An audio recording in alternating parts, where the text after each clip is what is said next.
दोस्तों एक छोटा सा गांव था, वहाँ पे एक लड़का रहता था सूरज। उसका दिमाग बहुत तेज था, पैदाइशी बहुत ही तेज था, चीज़ें बहुत जल्दी समझ में आती थी, बहुत होशियार था। पर उस गांव में फैसिलिटीज़ तो थी नहीं। माता पिता ने एहसास किया कि हमारा बच्चा बहुत बुद्धिमान है, आगे बढ़ सकता है। माँ बाप खेती करते थे, छोटा सा खेत था, उसका एक हिस्सा बेचा और अपने बच्चे को शहर के एक हॉस्टल में डाल दिया ताकि पढ़ लिख के बड़ा आदमी बन पाए। गांव में सूरज का एक परम मित्र था, वो उसका कज़न भी था, सहपाठी भी था, उससे 2 साल सीनियर था। वो था आदित्य। वो सूरज जितना बुद्धिमान तो नहीं था, तेज तो नहीं था, पर बहुत समझदार बच्चा था, बहुत मेहनती था, पढ़ाई पर उसका ध्यान था। दोनों परम मित्र थे, पूरा दिन साथ बिताते।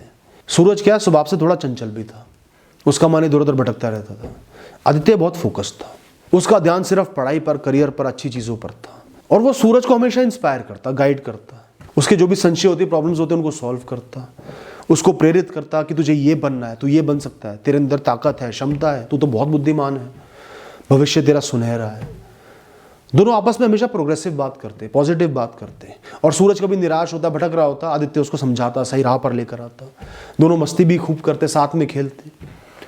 रात को नदी किनारे, नदी में पाँव डाल के दोनों बैठते और किसी भी नए टॉपिक पर चर्चा करते, किसी भी इंपॉर्टेंट टॉपिक पर चर्चा करते हैं। जब सूरज को हॉस्टल में जाना पड़ा तो सूरज और आदित्य दोनों टूट गए। उनकी दोस्ती के ख़त्म होने का समय आ गया था। पर वक्त रुकता नहीं। सूरज हॉस्टल में गया, उसको कई सारे मित्र मिले, नए लोग मिले, और सारे लोग उससे थोड़े अमीर थे, पैसे वाले थे। पैसे की कोई खास कमी नहीं थी, बहुत मस्ती मारते थे। उन्होंने सूरज का डायरेक्शन चेंज कर दिया, सूरज के उगने की दिशा चेंज कर दी, बदल दी।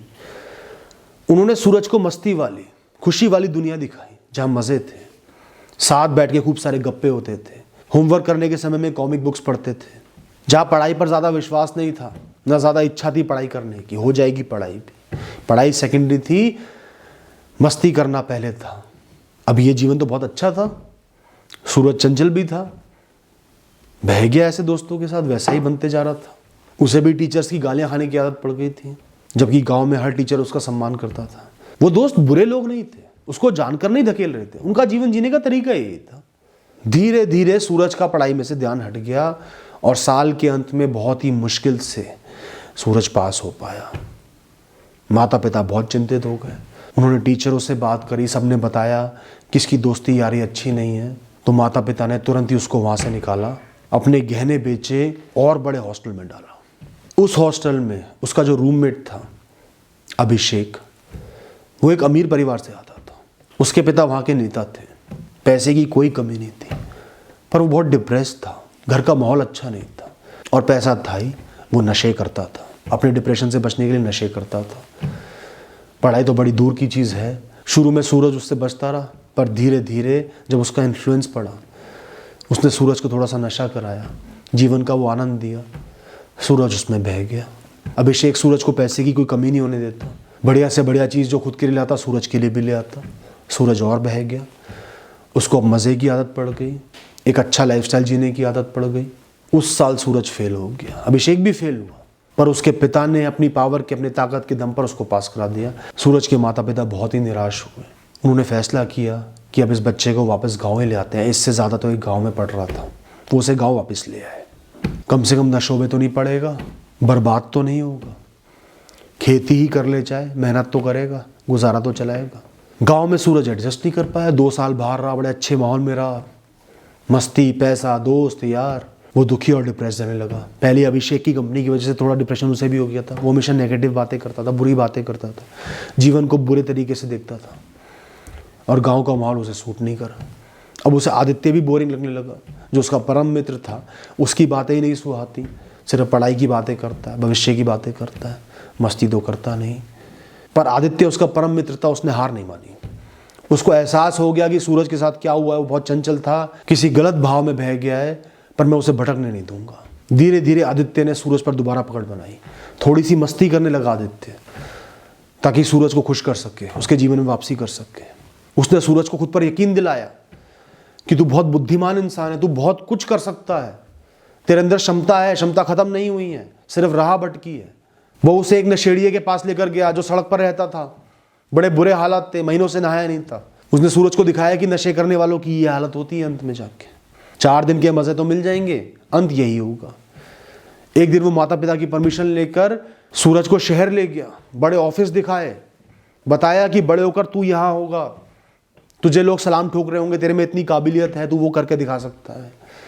इस तरीके से सूरज को डिप्रेशन से भी निकाला, खुद पर यकीन दिलाया, और दोबारा जैसी राह वो पहले चलते थे उसी पर चलने लगे। खूब मेहनत करते, पढ़ाई करते, अव्वल आते, नई नई चीज़ें सीखते, टॉपिक्स डिस्कस करते, शाम को नदी किनारे बैठते, पाँव भिगाते नदी में, पढ़ाई की बातें करते। समय ज़रूर लगा, लेकिन धीरे धीरे सूरज ने उस अच्छे जीवन में वापसी कर ली। कुछ साल बीते और सूरज और आदित्य वो पहले 2 लड़के बने जिन्होंने गांव से पढ़ाई करते हुए एक बड़ी पोस्ट हासिल कर ली, एक बड़ा एग्जाम क्लियर कर दिया। दोनों ने एक साथ क्लियर करा, दोनों अच्छी पोस्ट पर लग गए। दोस्तों, इस कहानी में सूरज एक कच्ची मिट्टी की तरह था, जैसे ज़्यादातर हम लोग होते हैं, खासकर कम उम्र में। जैसा ढाल लो ढल जाएंगे, जो अच्छे जीवन की कल्पना हमें दिखाएगा, मस्ती दिखाएगा, उसकी तरफ चल जाएंगे। जैसे लोग चारों तरफ होंगे वैसे ही बन जाएंगे। तो सूरज एक ऐसी कच्ची मिट्टी था जिसपे कई कारीगरों ने काम किया, और वो तो उसकी किस्मत अच्छी थी, माता पिता के फैसले थे जो वो आदित्य जैसे कारीगर के हाथ लग गया, जिसने उसे अव्वल श्रेणी का बर्तन बना दिया। दोस्तों, आपकी जो भी कंपनी है, आपके चारों तरफ जो भी लोग हैं ना, आपको एहसास भी नहीं होता, वो आपके जीवन को शेप कर रहे होते हैं। गाड़ी आपकी है, फ्यूल आपका है, आप पीछे बैठे हो, पर ड्राइवर की सीट पर वो बैठते हैं। वो चाहे तो ओवर स्पीड करके आपका एक्सीडेंट करा सकते हैं, आपको खाई में गिर सकते हैं, या आपको अपने सपनों की दुनिया में ले जा सकते हैं, सफलता की तरफ ले जा सकते हैं। ड्राइविंग सीट उनके हाथ में होती है दोस्तों। तो ड्राइवर बड़ा सोच समझ कर चुनो, क्योंकि हमें एहसास नहीं होता, दोस्ती तो है, मैं अलग हूँ, दोस्त अलग है, पर हम खुद को दोस्तों में खो देते हैं, कंपनी में खो देते हैं, जैसे लोग हमारे चारों तरफ हैं। और धीरे धीरे हमारा जीवन पलट जाता है, या बेहतर बन जाता है, बेहतरीन बन जाता है, नेगेटिव बन जाता है। तो हमेशा एहसास करो, मेरे चारों तरफ जो लोग हैं, जिनसे रेगुलर वार्तालाप हो रही है, बातें हो रही है, वो कैसे हैं, इंक्लिनेशन क्या है उनका, सोच कैसी है, नेगेटिव बातें ही तो नहीं करते, फेल होने की बातें तो नहीं करते, मस्तीखोरी तो नहीं है, बेशर्म तो नहीं है, प्रोग्रेसिव हैं, मुझे इनकरेज कर रहे हैं, डिस्करेज कर रहे हैं अच्छे कामों से, टॉक्सिक तो नहीं है, सिर्फ लड़ाइयाँ ही तो नहीं करते। और अगर नेगेटिव कंपनी है आपके चारों तरफ, तो दोस्तों बहुत बेहतर है कि आप बिल्कुल अकेले अपनी गाड़ी चलाओ, खुद पर कंट्रोल रख के। इस मामले में बिल्कुल बेशर्म बन जाओ, बिल्कुल अलग हो जाओ, अकेले हो जाओ, पर जो आपके जीवन का क्रूशल समय है उसको बर्बाद नहीं होने देना, जीवन के डायरेक्शन को गलत नहीं होने देना। पूरे जीवन उस राह पर चलना है। आज ही गलत राह चुन ली तो आगे ही बढ़ते चले जाओगे, वापसी नहीं हो पाएगी। ये बहुत महत्वपूर्ण पॉइंट है, सालों से आपके बड़े बुजुर्ग समझा रहे हैं। उम्मीद करता हूँ इस तरीके से आपको ये बात समझ में आई होगी। Thank you and all the best.